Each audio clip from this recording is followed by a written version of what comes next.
named Richard Proudfoot. Went down to work in Honduras. There'd been a hurricane. It destroyed a lot of property, and he went down to help build houses. But he was struck by the children he found that were starving to death. And he said, just felt like God said to him, feed my starving children. He came back and began sending granolas and what he could find, crackers and so forth. And he said, this isn't doing the job. And because of where he was, he had 6 different businesses he owned at that point in the Minneapolis area. He went to the food scientists in Pillsbury and Cargill and General Mills, Archer Daniel Midland. He said, what can we do to work out a formula to help meet the needs of these starving people around the world? And what they did is develop that food package that we put together here day after day. And he started Kids Against Hunger to start satellites across the country. We happen to be one of over 75 satellites right now packaging this kind of food.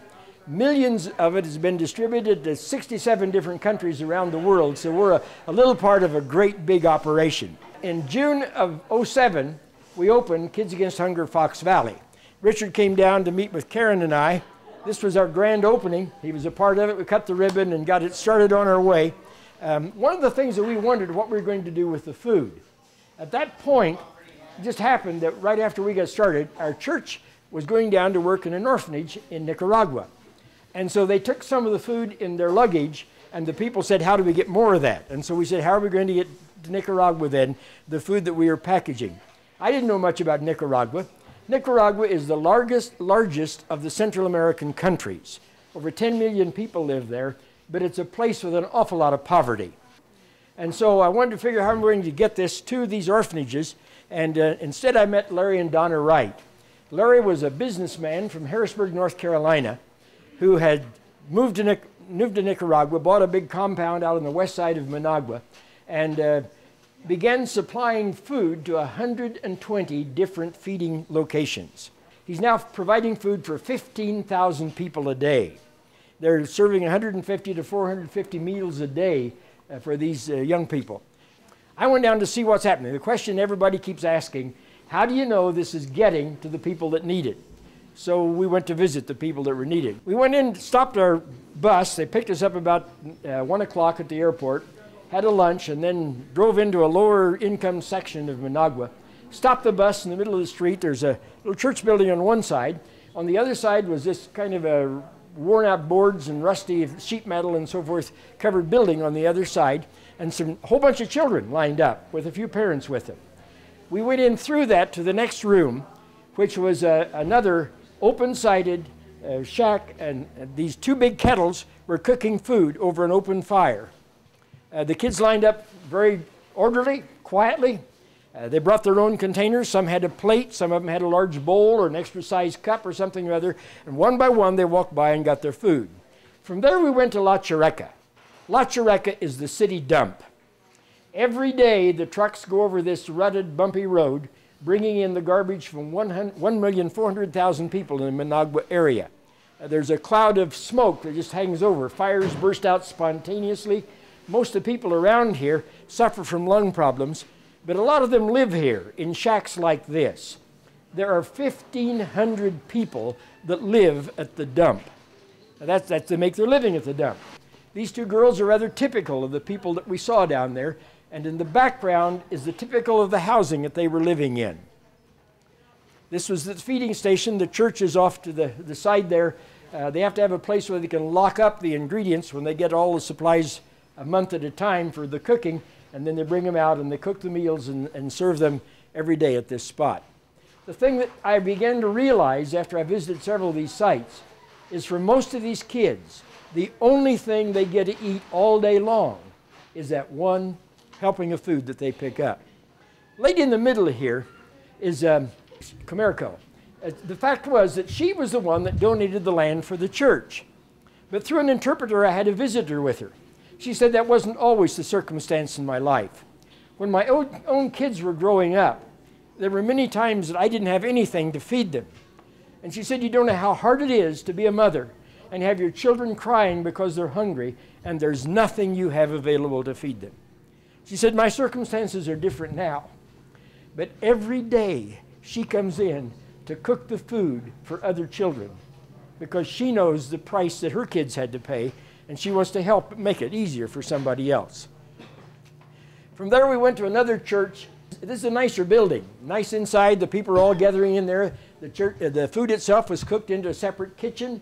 And here's a man bringing the trays. They had the bowls and the spoons, and they took them in, and everybody then had their chance to eat it, and then they washed them all up afterwards. I asked the pastor, do you have any changes that you see lives changed by this? And he said, yes, I can get you quickly. I can get you half dozen. Well, he came back with these 3 little boys. And he began telling me that when they began coming, and here they were, you know, he said that their eyes were sunken in, their bellies were bloated, their hair was turning kind of an orangish color. And he said we began feeding them this meal, and he pulled up a shirt and said, you can see how healthy they are now. These little boys sit there, didn't want to be an example of the whole thing. Imagine how difficult it was for them. But it was a dramatic illustration of the outcome, what happens when they begin getting the kind of food that we're packaging here. This is the World Mission Outreach headquarters. This is a separate building they've built across from their compound, and where all the food comes in. Inside they were showing where they gathered the food, and these were 2 pallets of what was left of the last shipment of Kids Against Hunger food.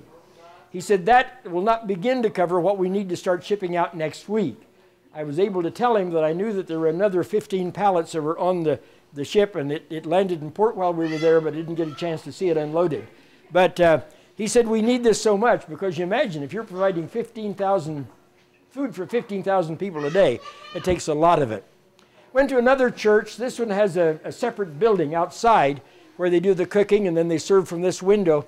And the kids were lining up, and Lynette commented something to me. She said, look at these kids. Now these were dressed a little nicer than the others. But she said, look at the price these kids are paying. These kids get up, they get dressed, they walk to the church building, they sit there quietly while they talk about what's happening with all of this until it's ready.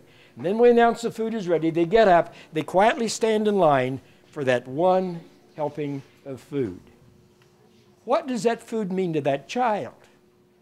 I want you to understand the impact of what we're doing, because we're doing a routine of filling packages and boxing and putting them on pallets.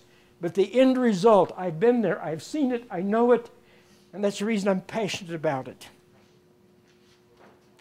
We visited this lady. Another church we'd visited, the last one we went to, and I had a chance to interpret and talk to her. I found out she's a single mother now that has 5 little children she's caring for. Somehow in the conversation, I don't know why on earth I asked the question, but I asked, do you have other food at home? And she dropped her eyes and said, no.